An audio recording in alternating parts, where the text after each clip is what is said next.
$2,500. Yeah. Let's take it, and then I will be a product manager. No, you won't. No, you won't. It's not gonna be that simple. If you want to break into product, start building product now. In the office, are you allowed to wear Nikes? Adidas? There are some jobs that are just no longer relevant. More and more tasks can be performed by agents that work 24/7, never say no, assess, I guess, the importance of human life and assess that it's not important and that it's actually threatening to the rest of the planet. And it's a longer term, more futuristic and right now a little bit fictional. We do compare doing business in French culture and doing business in Canada. Because if you have taste in music, in art, in cinema, in other things, very likely you will have taste in product. It's not rocket science. And so the next thing we see is Samuel Morin is CTO of Lululemon. Cool beans! Okay. Hi Samuel. Hi. I'm very happy. Today we have Samuel Morin from Lululemon at Elevate by Daria. Thank you very much for being today with us. Really excited for it. Are you excited? Thank you. Yes, very excited. Thank you so much for having me. How about we start up with the introduction of who you are, what you do? Yeah, let's just start with that. Sure thing. So my name is Samuel for short. I'm French. I moved to Canada 6 months ago and I work for Lululemon as a product consultant. So I work on the tech stack of the social engagement team, so making sure that we have the latest product and technology to enable our teams answering people and customers on social media. You enjoy it so far? Yeah, I love it so much. I love living in Canada, I love living in Vancouver, and love working for Lululemon. Canada welcomed you well, it feels. Yeah, so far so good. Great. Product management. For people who don't know what this industry is all about, what it is, can you tell a little bit about the industry itself and like what people do in product management? Yes, that's a great question. So a product manager would usually be referred to as, in rough terms, as the CEO of the product. So you are really in charge of delivering features that will answer business problems. So they will basically address needs for your customers and they will create value that then enriches the product and enriches the customer experience and obviously the company you work for. So what we do day to day is there's a lot of communication, right? So you really are at the main stage of making sure that the development team works well with the design team, that works well with the legal team. You really make sure that everything works together. It's a really well-oiled machine so that you can ship the features that you are supposed to be shipping, and you can also measure success on some key metrics related to customer engagement and all of that, depending on the product that you work on, but that's basically what we do. So there's a lot of requirement writing, there's a lot of project scoping, and it's a bit of an admin job sometimes, but a very exciting job most of the time. It feels like lots of collaboration between the teams and stuff. Yeah. What's your most favorite part of your job? So right now at Lululemon, I'm really a consultant. So there is a product manager, an incredible product manager that works and manages that tech stack. I am consulting on that. But before, I really was building and shipping products. And I think the best part, the part that I love the most and that I sometimes miss also working for a big enterprise company is the 0 to 1 ignition phase of, okay, I have this idea. I think this idea addresses a problem. How do I turn this into a product, like a solution to address that problem? It's something that fascinates me. I keep thinking about it all the time. Like every time I encounter a problem, like, oh, what can we make to address it? So that 0 to 1 phase is something I miss tremendously, and it's my favorite part of product management. With all of the technologies that is coming out right now, with AI and data analytics and all of that, how does the product management and your current position is changing, and what kind of changes, and what is the future, if you can comment on that? Yeah, that's a good question. I could take hours answering that. I will try to be short. So yeah, the biggest developments in terms of AI, mostly in the past years, I think there are two main ways to look at it. First of all, it's a new set of tools and products that is being unfolded and shipped to the world. What that means is that the industry is expanding and you can start working on products that didn't exist 5 years ago, especially around large text models. So LLMs, OpenAI models, Anthropic models, all of that. And I think 2025 is really going to be about AI agents. So more than just like a chatbot that answers you really intelligently, which is what LLMs do now. An AI agent is an artificial intelligence that is able to perform tasks for you. And we are seeing more and more releases. Gemini 2.0 from Google was just released yesterday. So you can now task agents, intelligence agents with complicated sets of tasks, like booking a plane ticket at the best price for you, for example. All of that is a new set of products that people can start working on, and that's extremely exciting. And it's also a new industry to learn how to navigate. And then for the traditional product manager, AI is like revamping the way that we work, definitely. So obviously, for software development, it has reduced the cost of software, and it is reducing the cost of software because you can now code on your own. So you can come up with a prototype, for example, really quickly. And that is, I think, enabling product manager to transfer their vision into an actual MVP that is actually reactive with code using AI. So that's very powerful.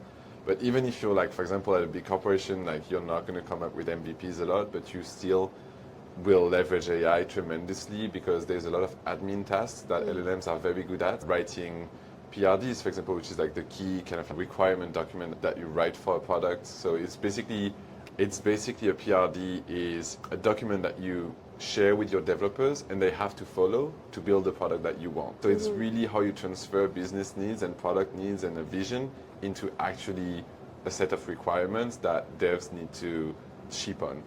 And so that LLMs are really good at helping to produce that type of documents, helping to produce Jira tickets to track your project. So yeah, it's changing our work tremendously. And what is LLMs? No, absolutely. Large language models. So ChatGPT is a large language model. It's a new family of AI, so artificial intelligence models. And what they do is they are trained on extremely big sets of text data, and they can, I'm not going to go into too many details, but basically they are able to predict very well what the most accurate next word should be answering your queries. So they are very efficient chatbots and they write really well. So yeah, that's what they are. You mentioned all of these like benefits, right? Are there any concerns? Good question. Yeah. Yes, there are concerns, of course. I think I see three big areas of concerns. And again, I'm not speaking as an expert. I'm definitely not representing my employer. It's just me speaking. But the three main areas of concerns that I see first is the job market impact of those models. So a lot of tasks that are being performed by the today models in 2024 are already incredibly advanced. And I actually realized that just a handful of people really understand across the industry and across the job market how powerful those models are. So what that means is that tomorrow, and with agents that, as I said, can perform more complex tasks, are coming into life and are being released by AI startups all the time and bigger players as well. I think there are some jobs that are just no longer relevant and some sets of tasks that are just no longer relevant for humans to be performing. So I think there is a big danger in the time to adaptation that we'll have across society in the next 5 years, for example, as more and more tasks can be performed by agents that work 24/7, never say no, are incredibly cheaper. This is like a very marginal cost to production. So for a lot of admin work, for example, like what are all of those people performing those tasks as humans right now? What are they going to do? So that's something I'm concerned about. The second thing is the current models are, there's a lot of like breaches and there's a lot of safety and like cybersecurity issues related to them. I think the most important one is that it's usually pretty easy to access information they've been trained on as a user. So you can basically, there are ways to like let ChatGPT tell you about something it learned somewhere online on a data set that it trained on. And as enterprise companies and more companies like share sensitive information with those models, there is a risk that this information can be breached. And so that's something that I think they're working really hard, those big AI labs, and preventing, obviously. There is already, of course, like trust layers to prevent that from happening, but it's still an area of concern. That is 2.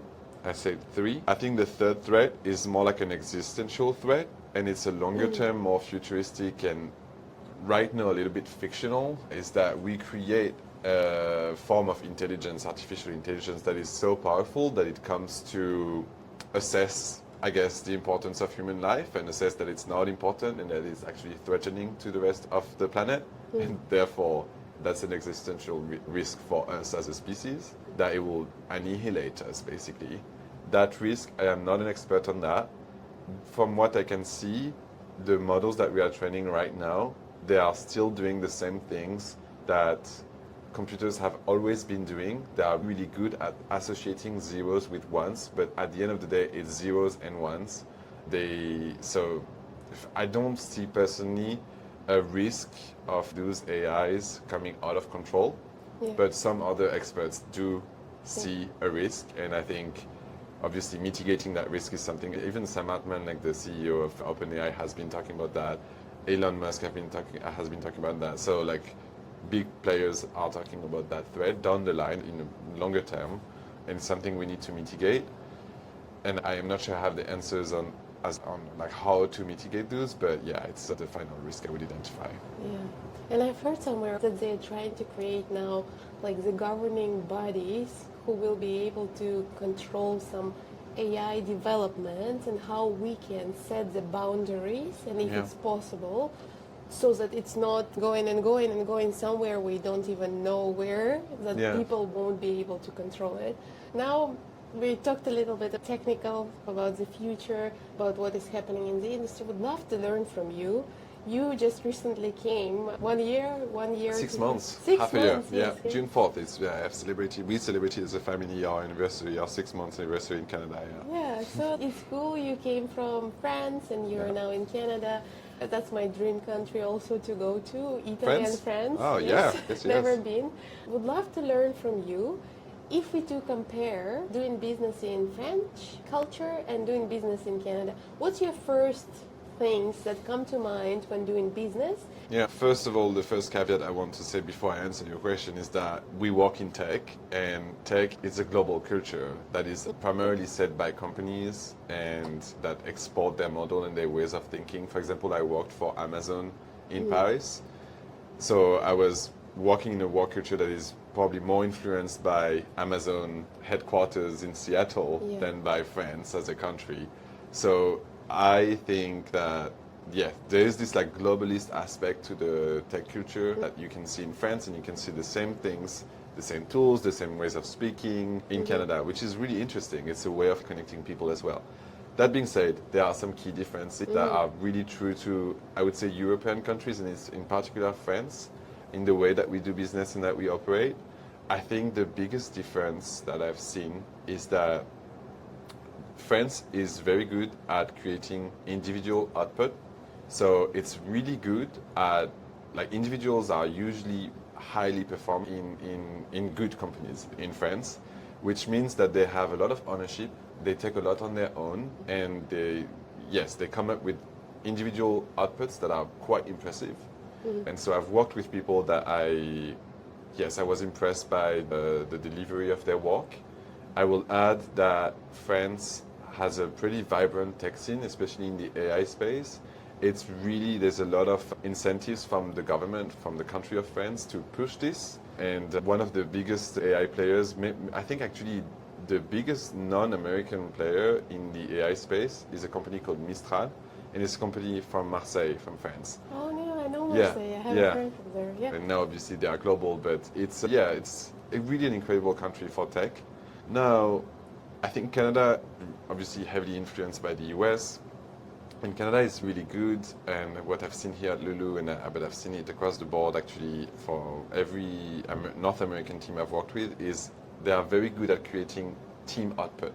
So France is really good at individual output, scrappiness, ownership, go-getter like mentality, but also long hours, Like the rate of burnout is really high. Like it comes with a lot of pain as well. You have to find your balance, and it's harder, I think, to do, much harder in France, because it's not as much culturally accepted to respect work-life balance. Whereas here, there's much more work-life balance.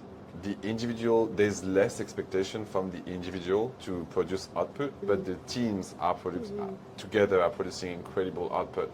And again, I said this is heavily influenced, I believe, by the USA. And there's a reason why the USA is producing over and over for more than a century the biggest companies in the world. It's not random. Collective effort. Exactly, collective efforts. They have invented the biggest schools of thoughts in product management, and product management is essentially making people work together. The Scrum and the Agile methodologies the Scrum framework and the Agile methodology have been both created in the US. So yeah, it's the biggest difference, I think, is like individual output versus team output. And the good thing, if you are European and you move to Canada, is that if you're good at the first one and you can embrace the second one, if you're a good individual contributor but can embrace team culture, you become a really good member of the team, and you navigate that because you're going to feel like it's less work and it's less hard, and yet the team output will be higher than in France. Because that's very clear that teams are not creating as much quality work in France, in my experience, as here.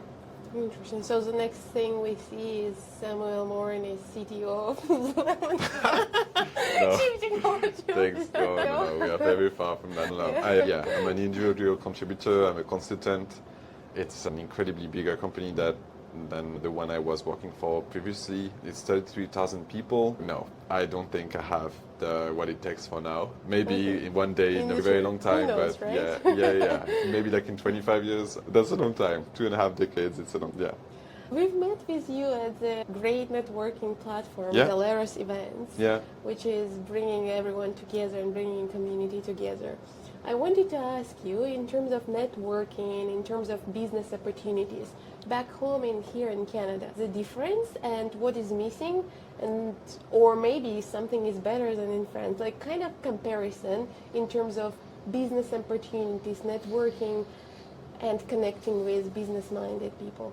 So that's another actually difference between North America and Europe, is that while Europe is changing and while North America is not perfect there is definitely less nepotism, notoriously less nepotism in North America compared to France, which means that if you don't know anyone, the door will be more open here to meet people, including influential people, than in Europe, or especially in France. Mm-hmm. You need the introduction, you need like somebody to open the door to you in France, less than here. So I think that's a really important point, is that I arrived here, I didn't have a job, I didn't have a community.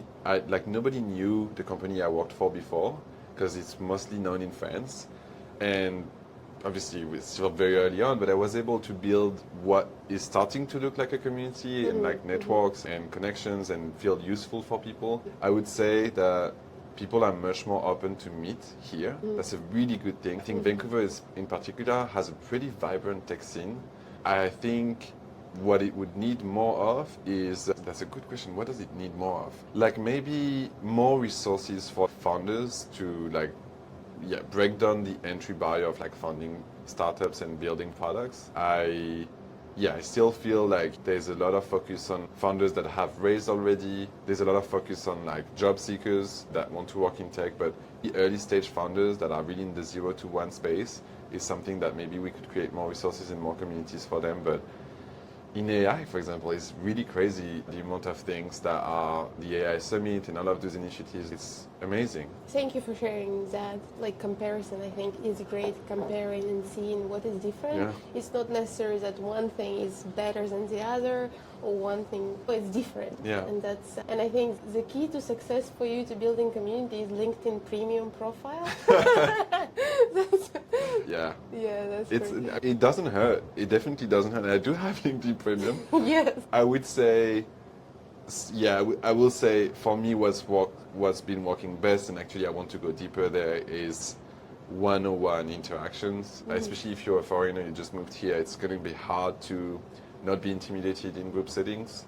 Also, group settings are always going to be group settings, but using those as a funnel So the entry level of a funnel to meet people that are interesting, grabbing their number or their contact, and then going for a longer chat with them, like a 30-minute chat, and really being open and asking questions is how it worked for me. And that's exactly how I got my job, actually. I went to a PM Hive event. I met somebody was speaking, Deborah, she works here. I thought she was amazing. I added her on LinkedIn.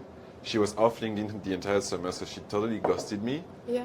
And we now laugh about that. But one of the people from her LinkedIn was just like presented to me through the algorithm, and that guy, Paul, I connected with him, went for coffee with him. He connected me to a recruiter, and that recruiter got me the job here.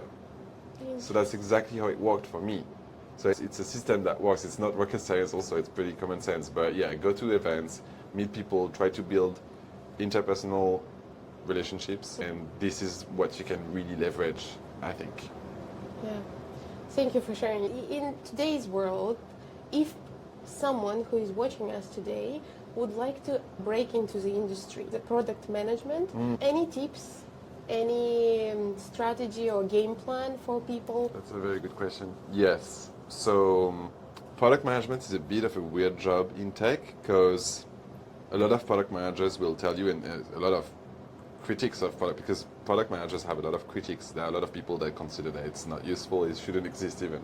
Less and less, I think, but because also there's product managers, but there's also product owners, scrum masters, and so those are adjacent roles to product management, and there are people saying that this is not useful and this is actually detrimental to creating value. Obviously, I don't think that. Still, a lot of product managers and a lot of critics will alongside tell you that you just need common sense to be a good product manager, and to a certain extent I think that's true. So my biggest advice to people that want to break into that world is please fight the bias to get like certification, and because it obviously will be reassuring to be like, okay, I want to be a product manager, what's the roadmap? Oh, there's a certification, it's $2,500. Yeah. Let's take it and then I will be a product manager. No, you won't. No, you won't. It's not going to be that simple, and it's a waste of money. The internet, especially now with AI, but also YouTube and like everything that's free, the internet provides enough free information for you to get the training and the knowledge that you need to break into that world. The problem is that you don't only need that knowledge to break into that world and that career, you also need to be making things.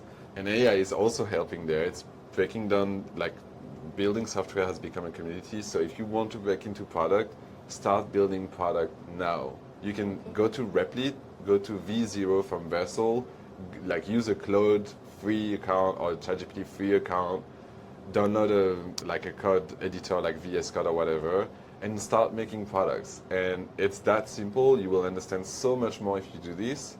And then you can tailor your resume with the projects that you've done. You can build a portfolio. This is really how I would do it. I would become a maker, because this is not only going to help you get a product job, it will also help you keep your product job in the next 5. You need to build something that is called product sense. And actually, there's one training that I recommend to product managers, even established ones, is the product sense training by Shreyas Dotti. So it's a very big name in the product management space. That would make sense to get, because it's not about admin skills and dealing with a Jira board. It's really about building that sense that makes you a great product manager. Understanding business needs and transferring that into a product requirement is a really hard skill, and it's closer to art than to science. So mastering that is really something I would recommend, and it takes years, and some people are really good at it, some people are less good at it, but that's something I would try to work on and really cherish if you have it, because if you have taste in music, in art, in cinema, in other things, very likely you will have taste in product, because it's not rocket science. Yeah, that's also an encouragement, like everyone that's interested, it's really an open industry. It's a very tough market, but it's still possible, so try to differentiate yourself, become a maker. AI is a huge field, it's going to be a growing field, AI agents, all of that is available online for free, lots of information. Yeah, I would encourage people to start building stuff right now. Maybe you should become product Yes, manager. exactly, Tasha, exactly. Thank you for sharing that advice. Of course. You already a little bit mentioned about how to get into Lululemon and how you did it. Any advice for folks who wants to break into Lululemon? Yes, so I will caveat that I am not a full-time employee at Lululemon. I'm a contractor. Yes, so it's a very common place here in Canada to enter companies as a contractor.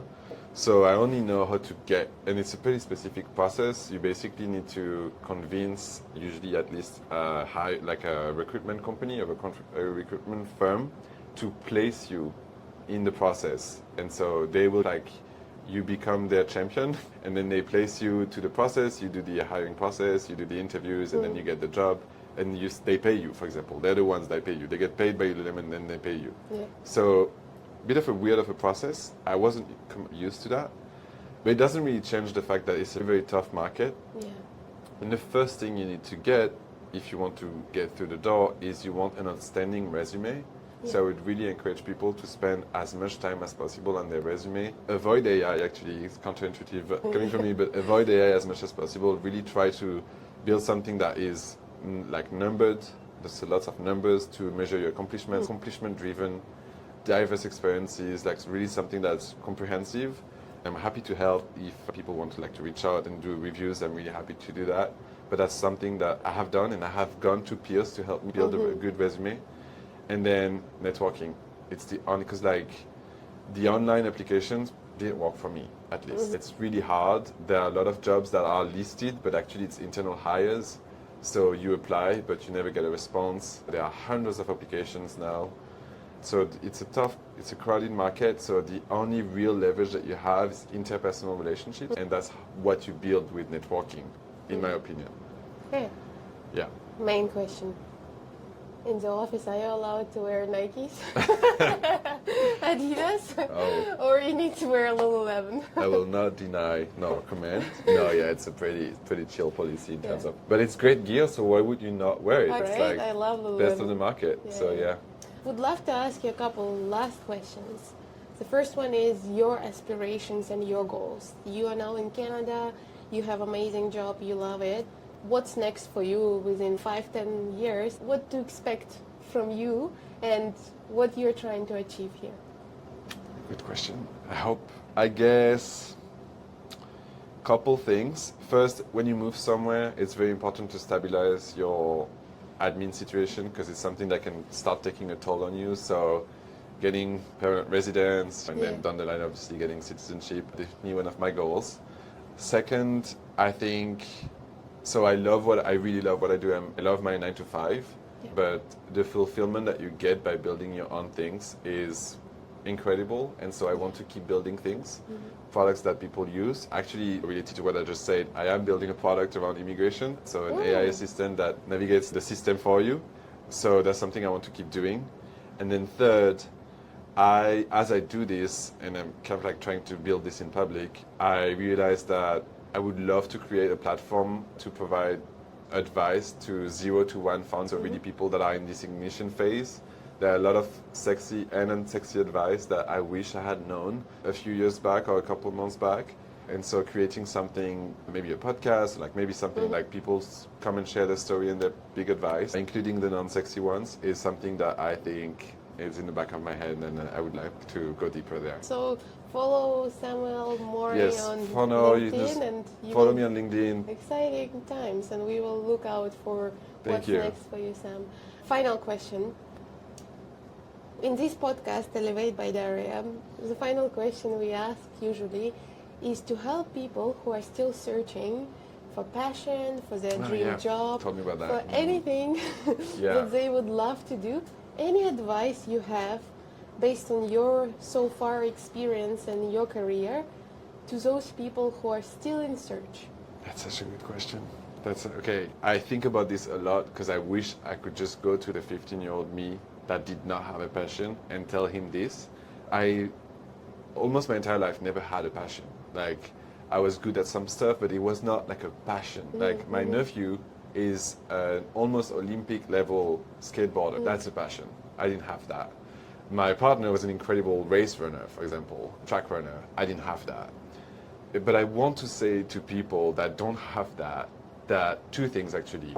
First, it's okay, and keep looking. So keep looking because it still comes. That's the thing. Building things is now my passion.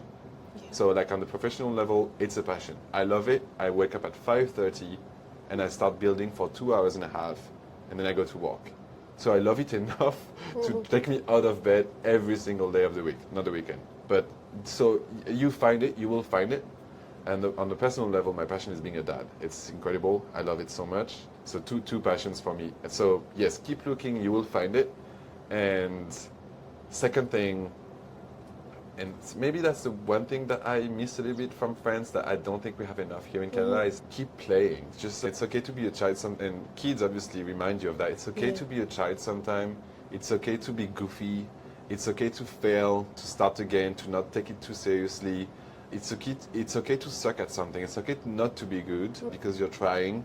So just have fun in what you do, including the painful like job seeking. Try to look for places to have fun. I tried to do this. I found fun in building relationships with people and going for coffee and making fun of my own situation, and it worked. So look for fun, cherish it, never lose it, and don't become boring would be my biggest advice actually. If you want to find a passion, it's the biggest route I think is to do this. Yeah.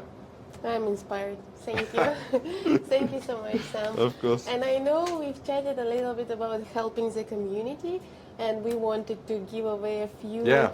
Do you want to share with us? I hinted a little bit, yeah. Just, happy to help. I guess the first few people's in the comments, if any, with a short chat about careers and stuff, and happy to do resume reviews because I think I became good at this, or at least better. But even just a general chat, I'm really happy and open.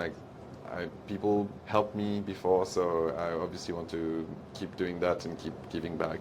And I'm not done, but yeah. Perfect. So let's do two first people in comments. Three, yeah. 3 first people who will comment, follow Elevate by Daria, and share the story and tag Elevate by Daria, and follow Sam on LinkedIn. Yeah. And we will choose those 3 people, and Sam will be more than happy to provide a wisdom from his career to you guys. Yeah, Thank wisdom. you, Sam. Still pretty young to have wisdom, but if I can help, I will try. Yes, Let's keep it at that. Cool. Well, thank you so much. I had a lovely chat, and thank you for sharing everything so far. It's really incredible, and I think we will be adding value here to the community. I hope. Yes, I hope. And good luck with everything. And thank you so much, Dasha. Yeah. Thank you. Thanks for having me. Thank you. Bye-bye. Bye-bye. Cool beans. Okay. That's cool.